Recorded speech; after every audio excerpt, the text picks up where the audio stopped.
Today we're going to look at an exercise called Starfish, which is an exercise on your front which really works your upper back muscles, extends the spine, strengthens your back muscles, but it's also great for stability because you've got this asymmetrical component through it. So really good for pelvic stability and shoulder stability, and it's a preparation for a classical exercise called swimming. It's just basically a slower, simpler version of swimming.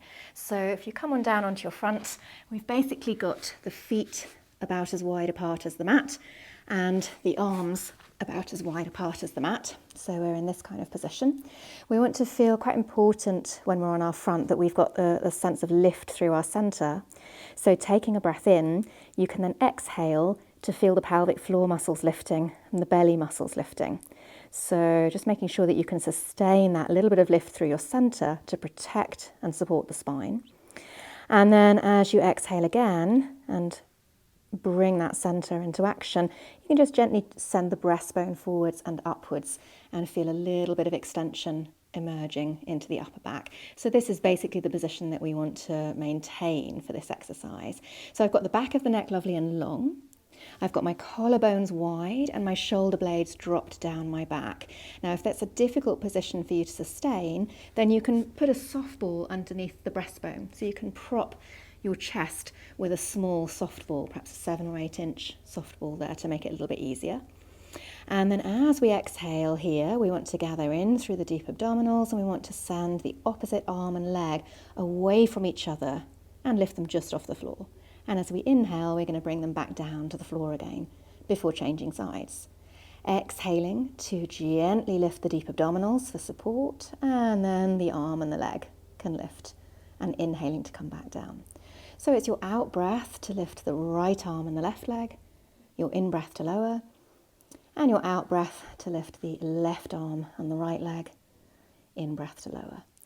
And as you keep going with this movement, there's a couple of little details. Again, I've mentioned the back of the neck remaining long, but the shoulder doesn't want to come up towards the ear. The shoulder blade wants to travel down and around, so it's pivoting around the side of the rib in order to feel that the shoulder can stay very, very wide. So shoulder blade pivoting around the side of the rib cage, so the shoulders stay nice and open, the chest stays nice and open. And I find that a little bit easier when the thumb leads the way. So I've got this outward rotation through the arms, enabling me to rest on the little finger side of the hand and to lift with the thumb leading. So that's the shoulders. We also want to make sure those tummy muscles lift just before the reach through the arm and leg. So every out breath, we reiterate that gathering in through our centre in order to keep the spine lovely and stable. And then when we bring our attention down towards the legs, we want to make sure the knees are completely straight. So there's a sense of lifting the thigh bone away from the floor, but not bending the knee, keeping that knee nice and straight.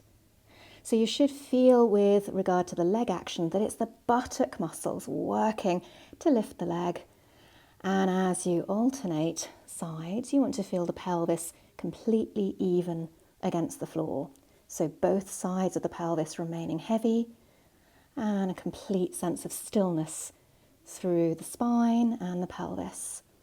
So we just make this our last one or two of those, being aware that there's a sense of length through the body, all the way on the diagonal from the fingertips of one hand to the toe tips of the opposite leg. So really nice sense of reaching away. It doesn't necessarily matter if the arm and leg aren't lifting very high, but you want to find a sense of length and expansion. It's as if you're a starfish. You could even imagine yourself as a 6-pointed starfish with the head and the tail reaching away from you, as well as the arms and the legs. And then essentially that's your preparation for swimming, which is the faster version of that exercise. So make sure you keep yourself nice and stable. Going really slowly with the starfish is advantageous, and that should get your upper back working nice and hard to give you a nice sense of openness across the chest. Enjoy.